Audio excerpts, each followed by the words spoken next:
Hi everyone, आज हम लोग पढ़ने जा रहे हैं इटिमोलॉजी एंड सिंटैक्स के संबंध में। जी, आज हम बात करेंगे शब्द विचार और वाक्य विचार के संबंध में। लेकिन इससे पहले मैं कहना चाहूंगा कि यदि आप हमारे साथ पहली बार जुड़ रहे हैं, पहले के वीडियो यदि आप नहीं देख पाए हैं तो पहले आप उसे देखें ताकि आपका कंसेप्ट अच्छी तरीके से क्लियर हो सके। हालांकि आप यही समझना शुरू कर देंगे, लेकिन यदि आप पहले की वीडियोज देखते हैं तो आपके लिए और भी बेहतर हो पाएगा। तो चलिए आरंभ करते हैं। आज का जो हमारा टॉपिक है शब्द विचार तथा इटिमोलॉजी, सिंटैक्स तथा वाक्य विचार के संबंध में। चलिए आरंभ करते हैं। सबसे पहले हम लोग पढ़ेंगे आज शब्द विचार को। देखिए, इससे पहले हमने पढ़ा है कि ग्रामर के 5 भेद होते हैं: ऑर्थोग्राफी, इटिमोलॉजी, सिंटैक्स, पंक्चुएशन और प्रोसोडी। जिसमें हमने ऑर्थोग्राफी के संबंध में पढ़ लिया है। जी, हमने वर्ण विचार के संबंध में पढ़ लिया है। वर्ण क्या है, वर्ण विचार क्या है, vowel, consonant and semi vowel के संबंध में भी हमने पढ़ लिया है। आज हम लोग बात कर रहे हैं व्याकरण का जो दूसरा भेद है हमारा शब्द विचार। आज इस पे हम लोग चर्चा करने जा रहे हैं कि ये शब्द विचार क्या है। देखिए, इसे यदि हम खंडित करके पढ़े, अलग अलग करके पढ़े, तो शब्द का अर्थ होता है शब्द, और विचार का हालांकि अर्थ होता है सोचना, विचार करना, परंतु यहाँ जो तात्पर्य है, यहाँ तात्पर्य है अध्ययन करना। जी हाँ, यहाँ विचार का तात्पर्य है अध्ययन करना। शब्द का हमने सीधे से लिख दिया कि इसका अर्थ होता है शब्द। वास्तव में शब्द क्या है, इसकी चर्चा करने से पहले हम जानेंगे यह भी जो भेद है, यह भेद है ग्रामर का। आप सभी को पता होगा, इससे पहले हमने बताया था कि ग्रामर का यह दूसरा भेद, जहां व्याकरण का यह दूसरा भेद है शब्द विचार अर्थात इटिमोलॉजी। देखिए, इसके नाम से स्पष्ट है कि हम यहाँ क्या करते हैं, इसमें हम शब्द का अध्ययन करते हैं। जी हाँ, इसके नाम से स्पष्ट है। शब्द मतलब शब्द और विचार मतलब अध्ययन करना, अर्थात इसमें हम क्या करते हैं, शब्दों के संबंध में अध्ययन करते हैं। और ये भेद किसका है, ग्रामर का अर्थात व्याकरण का है। तो व्याकरण के भेद में क्या करते हैं, यहाँ शब्दों का अध्ययन करते हैं। चलिए अब जानते हैं थोड़ा सा कि ये शब्द क्या है। देखिए, इससे पहले हमने क्या किया था, ऑर्थोग्राफी में अक्षरों को, लेटर्स को हमने क्या किया था, अलग अलग पढ़ा था। जैसे ए बी सी डी, ओ से लेकर ज्ञा तक, सबको क्या किया था हमने, अलग अलग करके पढ़ा था। आज समय आ गया है कि इन अक्षरों को आपस में क्या करना है, एक साथ जोड़ देना है, और जोड़ने के बाद उसका अर्थ भी निकालना है। जैसे कहते हैं COW, कौ। कौ मीन्स होता है गाय, ये सभी को पता होगा। देखिए ध्यान दीजिए यहाँ पे कि C एक अक्षर है, O एक अक्षर है और W भी एक अक्षर है। इन तीनों को क्या किया हमने, आपस में जोड़ दिया, और जोड़ने के बाद इसका एक परफेक्ट मीनिंग निकल रहा है, एक परफेक्ट अर्थ निकल रहा है, एक पूर्ण सेंस बन रहा है इसका। एक और देखते हैं, सिंपल सा ही वर्ड लेते हैं, DOG। D एक लेटर है, O एक लेटर है और G एक लेटर है। इन सभी को हमने क्या किया, एक समूह में इकट्ठा किया, और जब यह समूह में इकट्ठा होता है तो इसका एक अर्थ निकलता है। तो ध्यान दीजिए, शब्द क्या है, वास्तव में अक्षरों का समूह है। शब्द अक्षरों का समूह है जिसका पूरा पूरा अर्थ निकलता है। शब्द अक्षरों का समूह है जिसका पूरा पूरा अर्थ निकलता है। यहाँ एक बात ध्यान देने वाली बात है कि अक्षरों का समूह हो और साथ ही साथ उसका पूरा पूरा अर्थ भी निकले। यदि उसका पूरा पूरा अर्थ नहीं निकलता है तो वह शब्द कतई नहीं हो सकता है। जैसे हम कहते हैं KTMP, यह भी K एक अक्षर है, T एक अक्षर है, M एक अक्षर है और P एक अक्षर है। यह भी तो अक्षरों का समूह है, लेकिन क्या इसका अर्थ निकलता है, इस समूह का अर्थ निकलता है? नहीं निकलता है, तो यह शब्द नहीं होगा। तो शब्द तभी होगा जब अक्षरों का समूह हो, अक्षरों का समूह हो और उसका पूरा पूरा अर्थ निकले। यह भी अक्षरों का एक समूह है और यह नाउन है, इसका पूरा पूरा अर्थ निकल रहा है, यह किसी का नाम है, ठीक है, अतः यह शब्द है, परंतु इसका कोई भी अर्थ नहीं निकल रहा है, अतः यह शब्द नहीं है। चलिए आगे बढ़ते हैं। जैसा कि आप सबों को पता है, अभी हमने जस्ट कहा कि शब्द क्या है, अक्षरों का समूह है, अक्षरों का समूह है जिसका पूरा पूरा अर्थ निकलता है। चलिए, शब्द हो गया अक्षरों का वह समूह जिसका पूरा पूरा अर्थ निकलता है। और विचार का मतलब होता है अध्ययन करना। विचार का मतलब होता है अध्ययन करना। चलिए इसका डेफिनेशन बनाते हैं। पहले शब्द के समान लिख लेते हैं कि शब्द अक्षरों का समूह है जिसका पूरा पूरा अर्थ निकलता है। शब्द क्या है? तो अक्षरों का समूह है जिसका पूरा पूरा अर्थ निकलता है। चलिए अब इसका डेफिनेशन बनाते हैं। आपको पता है यह जो इटिमोलॉजी अर्थात शब्द विचार है किसका भेद है? यह भेद है ग्रामर का। इसमें हम क्या पढ़ते हैं? इसके नाम से स्पष्ट है, इसके नाम से स्पष्ट है हम क्या पढ़ते हैं? इसमें पढ़ते हैं हम लोग शब्दों का अध्ययन करते हैं। तो डेफिनेशन बनाते हैं कि ग्रामर का या व्याकरण का हुआ भेद जिसमें हम शब्दों का अध्ययन करते हैं क्या कहलाता है? शब्द विचार या इटिमोलॉजी कहलाता है। और फिर देखते हैं कि व्याकरण का वह भेद, व्याकरण का वह भेद जिसमें हम, व्याकरण का वह भेद जिसमें हम शब्दों के संबंध में अध्ययन करते हैं क्या कहलाता है? शब्द विचार कहलाता है। या हम कह सकते हैं कि अक्षरों का वह समूह, ध्यान दीजिए, अक्षरों का वह समूह जिसका पूरा पूरा अर्थ निकले क्या कहलाता है? शब्द कहलाता है। और व्याकरण के जिस भेद में हम इन शब्दों का अध्ययन करते हैं, व्याकरण जिस भेद में हम इन शब्दों का अध्ययन करते हैं वह क्या कहलाता है? शब्द विचार अर्थात इटिमोलॉजी कहलाता है। Is that clear? चलिए इसका डेफिनेशन लिखते हैं फिर आगे बढ़ेंगे। तो हम कह सकते हैं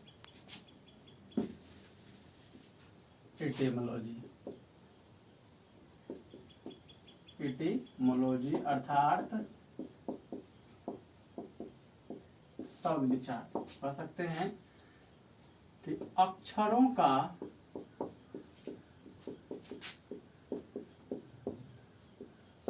वह समूह जिसका पूरा पूरा अर्थ निकले क्या कहलाता है? शब्द कहलाता है। और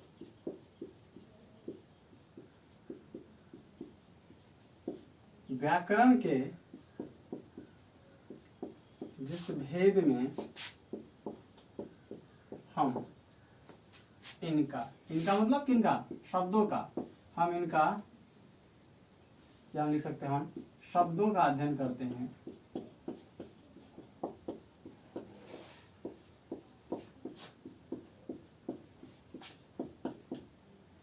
क्या कहलाता है? शब्द विचार कहलाता है। जी हाँ, ध्यान दीजिए कि हम जानते हैं कि अक्षरों का वह समूह जिसका पूरा पूरा अर्थ निकले क्या कहलाता है? शब्द कहलाता है। और व्याकरण के जिस भेद में हम इन शब्दों का अध्ययन करते हैं वह क्या कहलाता है? शब्द विचार कहलाता है। जी इंग्लिश में भी डिफाइन कर लेते हैं। तो कह सकते हैं द ग्रुप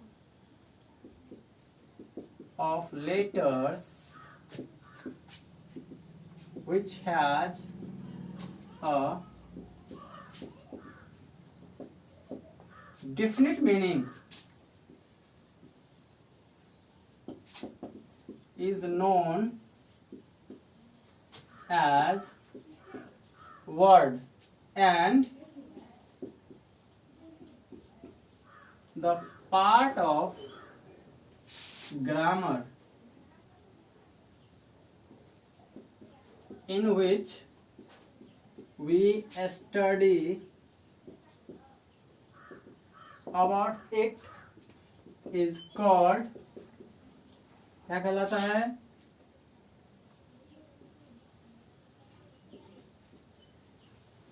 इटिमोलॉजी कहलाता है। जी हाँ, ध्यान दीजिए कि अक्षरों का वह समूह जिसका पूरा पूरा अर्थ निकले शब्द कहलाता है। और व्याकरण के जिस भेद में, ये ग्रामर का ही भेद है, तो ग्रामर के अर्थात व्याकरण के जिस भेद में हम इन शब्दों का अध्ययन करते हैं वह क्या कहलाता है? शब्द विचार अर्थात इटिमोलॉजी कहलाता है। यहाँ तक किसी को कोई दिक्कत नहीं होनी चाहिए। आप आराम से वीडियो को पॉज करके आप फिर बना सकते हैं, कॉपी कर सकते हैं इसे, ताकि भविष्य में आपके लिए यह और भी लाभदायक हो सके। यदि आपके माइंड से यह कभी मिसमाइंड होता है तो मुझे नहीं लगता है कि आपके माइंड से कभी मिसमाइंड होना चाहिए। यदि आप हमारे साथ जुड़े रहते हैं तो आपका, यदि आप कंसंट्रेटेड हैं तो डेफिनेटली आपके दिमाग में पूरी तरह से ये फिट हो जाएगा और आप लाइफ में कभी भी इसे नहीं भूलेंगे। ना सिर्फ अभी जो हम पढ़ रहे हैं वो, बल्कि आगे हम लोग टेंस, वॉइस, नैरेशन या पास्ट वॉइस पे जो भी पढ़ेंगे वह आपके दिमाग में इतनी अच्छी तरीके से फिट हो जाएगी कि आप लाइफ में उसे कभी भी नहीं भूलेंगे। तो जुड़े रहिए हमारे साथ। चलिए आप इसे कॉपी कर लीजिए फिर हम लोग आगे बढ़ते हैं। आगे जो हमारा टॉपिक है वह टॉपिक है हमारा सिंटेक्स। लेकिन सिंटेक्स पढ़ने से पहले मैं थोड़ा सा यहाँ हाईलाइट करना चाहूंगा कि वर्ड्स जो है ये मेनली 4 प्रकार के होते हैं, या 4 प्रकार के होते हैं, मोनोसिलेबल, डाइसिलेबल, ट्राइसिलेबल और क्वाड्रेटिक सिलेबल। लेकिन सिलेबल वीडियोस के थ्रू आपको समझाना थोड़ा सा मुश्किल है, क्योंकि सिलेबल खंड नहीं है बल्कि वो ध्वनि है, और वह ध्वनि है स्वरों की, तो उसे समझाना थोड़ा मुश्किल है वीडियोस के थ्रू। जब मैं कभी लाइव आऊंगा तो इस पर चर्चा करूंगा, ठीक है, और उस समय डेफिनेटली आपके दिमाग में पूरी तरह से फिट हो जाएगा। फिलहाल हम लोग यहीं तक पढ़ते हैं और आगे बढ़ते हैं। आगे का जो हमारा टॉपिक है वो है हमारा सिंटेक्स।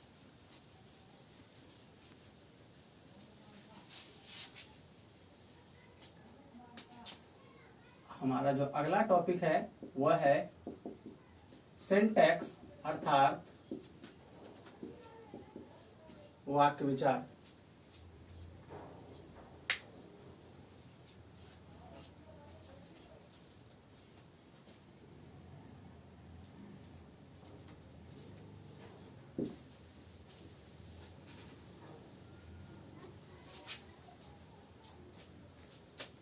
वाक्य विचार क्या है?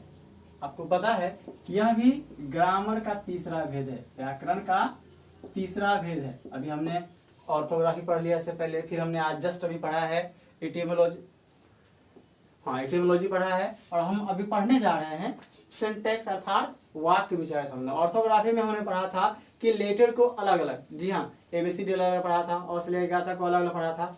फिर आज हमने जस्ट पढ़ा है एटिमोलॉजी में क्या किया था, सभी लेटर्स को, सभी वर्णों क्या किया हमने एक साथ जोड़ लिया। सभी को जोड़ने के बाद जो अर्थ निकला वो क्या होता है, शब्द होता है, और उन शब्दों को इस भेद में अध्ययन करते हुए क्या होता है, शब्द विचार होता है। अब बारी आ गई है सिंटेक्स की अर्थात वाक्य विचार की। यह भी भेद किसका है, यह भी भेद है ग्रामर का तीसरा भेद है। इस भेद में हम क्या पढ़ते हैं, देखिए सिंपल सी बात, वही बात है, विचार का अर्थ हो गया अध्ययन करना, विचार का अर्थ होता है अध्ययन करना। इस वाक्य का क्या अर्थ होता है? एक बात तो स्पष्ट हो गई कि व्याकरण के इस भेद में हम किसका अध्ययन करते हैं, वाक्यों का। इसके नाम से स्पष्ट है, किसी भी शब्द का यदि नाम रखा है, किसी भी चीज का, किसी वस्तु, व्यक्ति, स्थान या किसी का भी अगर नाम है, उसके नाम से उसका व्यवहार जुड़ा होता है। यहाँ भी यही बात है, इसके व्यवहार को जानते हैं, इसके नाम से इसके व्यवहार को जानते हैं। तो हम जानते हैं कि वाक्य का अर्थ फिलहाल हम जानते हैं कि वाक्य है, और विचार का मतलब है अध्ययन करना। तो एक बात तो स्पष्ट हो गई कि ग्रामर के इस भेद में हम किसका अध्ययन करते हैं, वाक्यों का अध्ययन करते हैं। व्याकरण के इस भेद में किसका अध्ययन करते हैं, वाक्यों का अध्ययन, वाक्य के समय विचार करते हैं अर्थात वाक्यों का अध्ययन करते हैं। लेकिन सवाल उठता है ये कि वाक्य क्या है। समय आ गया है शब्दों को जोड़ने की। हमने लेटर्स को अलग अलग पढ़ा, फिर लेटर्स को जोड़ के हमने शब्द बनाया। अब टाइम आ गया है कि इन शब्दों को क्या करें, हम आपस में जोड़ दे। जी हाँ, इन शब्दों को आपस में जोड़ दे, और उसको जोड़ने के बाद जो अर्थ निकलता है वही अर्थ वाला जो समूह है वो हमारा वाक्य होता है। जैसे सभी को पता होगा, बहुत ही कॉमन एग्जांपल है, सबको पता होता है ये, आपको भले टेंस ना आए, नाउन ना आए, लेकिन राम इट्स अ मैंगो, ये सबको पता होता है कि राम आम खाता है। और मैं इसी कॉमन एग्जांपल की बात करूंगा। राम आम खाता है, ध्यान दीजिए, राम एक शब्द है, इट्स एक शब्द है, और मैंगो भी एक शब्द है। आर्टिकल भी यहाँ एज अ वर्ड ही यूज हुआ है, क्योंकि इसका अर्थ एक होता है कि यहाँ इसके साथ हम जोड़ेंगे इसके साथ कि ए मैंगो भी एक शब्द ही है। तो राम एक शब्द है, इट्स एक शब्द है, और मैंगो भी एक शब्द है। सभी को क्या किया हमने, एक साथ लाकर जोड़ दिया। ही प्लेज क्रिकेट, ही एक वर्ड है, प्लेज एक वर्ड है, और क्रिकेट भी एक वर्ड है। सभी को क्या किया हमने, एक समूह में इकट्ठा किया, और इकट्ठा करने के बाद इनका एक अर्थ निकलता है, वह क्रिकेट खेलता है, इसका भी एक अर्थ निकलता है। अर्थात यह जो दोनों है वो मीनिंगफुल सेंटेंस है। जी हाँ, मीनिंगफुल सेंटेंस है। इन दोनों वाक्यों का, सॉरी, इन दोनों समूहों का एक शाब्दिक अर्थ निकलता है, इसका एक अर्थ है।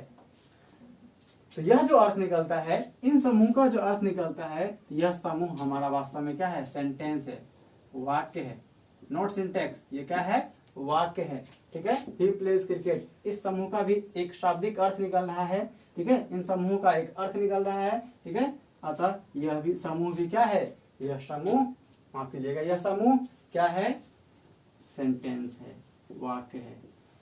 एक चीज यहां भी गौर करने वाली बात है कि शब्दों का समूह तो हो, साथ ही साथ उसका वाक्य बनने के लिए अति आवश्यक है कि शब्दों का समूह हो और उसका पूरा पूरा अर्थ निकले। यदि शब्दों का समूह है और उसका पूरा पूरा अर्थ नहीं निकल रहा है तो वह कतई वाक्य नहीं हो सकता है। जैसे ठीक हम इसे एग्जाम्पल को थोड़ा सा तोड़ लेते हैं, उल्टा उल्टा कर लेते हैं कि राम और मैंगो इट्स, यह भी शब्दों का समूह है, यह भी शब्दों का समूह है, लेकिन क्या इसका अर्थ निकलता है, नहीं निकलता है, तो यह वाक्य नहीं होगा। तो वाक्य बनने के लिए आवश्यक है कि शब्दों का समूह हो और उसका पूरा पूरा अर्थ निकले।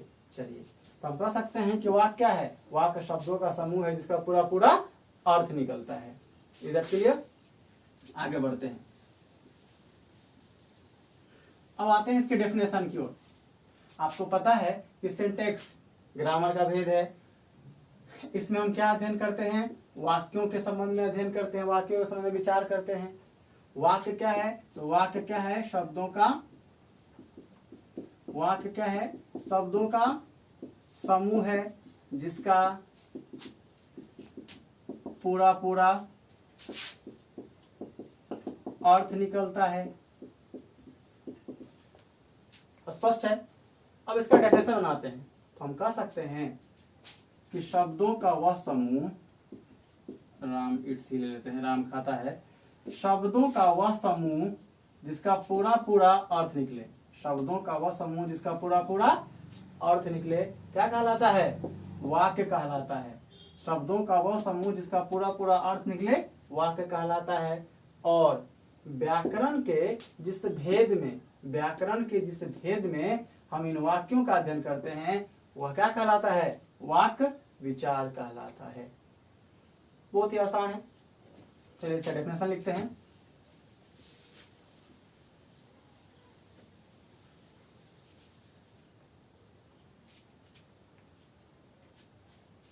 हम कह सकते हैं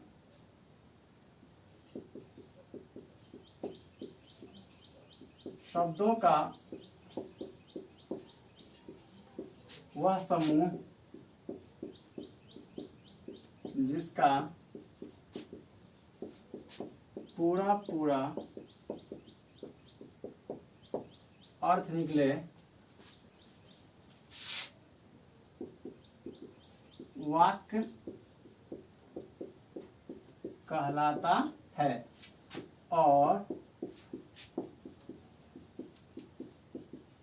व्याकरण के जिस भेद में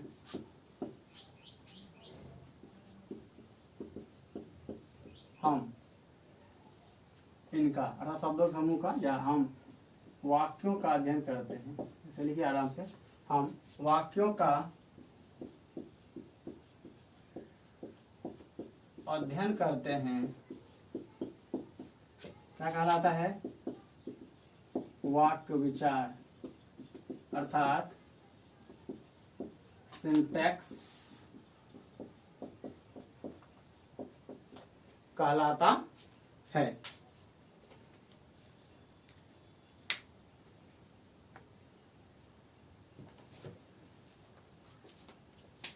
कह सकते हैं इंग्लिश में,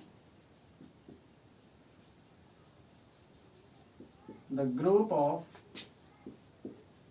words which has a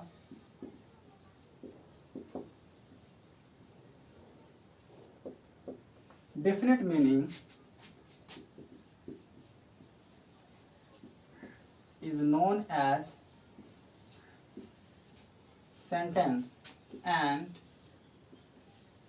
the part of grammar in which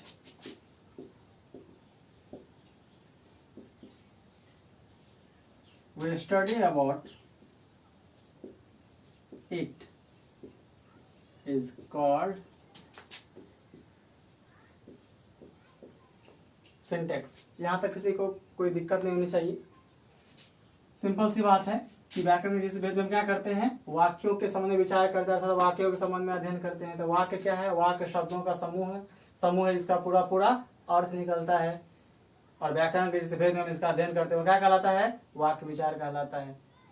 आगे हम लोग पढ़ेंगे, नेक्स्ट वीडियो में हम लोग पढ़ेंगे वाक्यों के संबंध में। जी हाँ, वाक्य भेद के संबंध में अफर्मेटिव क्या है, नेगेटिव क्या है, इंटेरोगेटिव क्या है, ठीक है, या इंपरेटिव सेंटेंस क्या है, एक्सक्लेमेटरी सेंटेंस क्या है, इन सभी की चर्चा विस्तार से करेंगे अगले वीडियोस में। अभी वीडियोस बहुत लंबा हो जाएगा, इसलिए मैं आज का टॉपिक यहीं तक रखना चाहता हूँ। लेकिन हाँ, आप हमारे चैनल को सब्सक्राइब करना ना भूलें ताकि वीडियोस का अपडेट आपको समय से मिलता रहे और आप लाभान्वित होते रहे। साथ ही साथ इसे शेयर करना भी ना भूलें।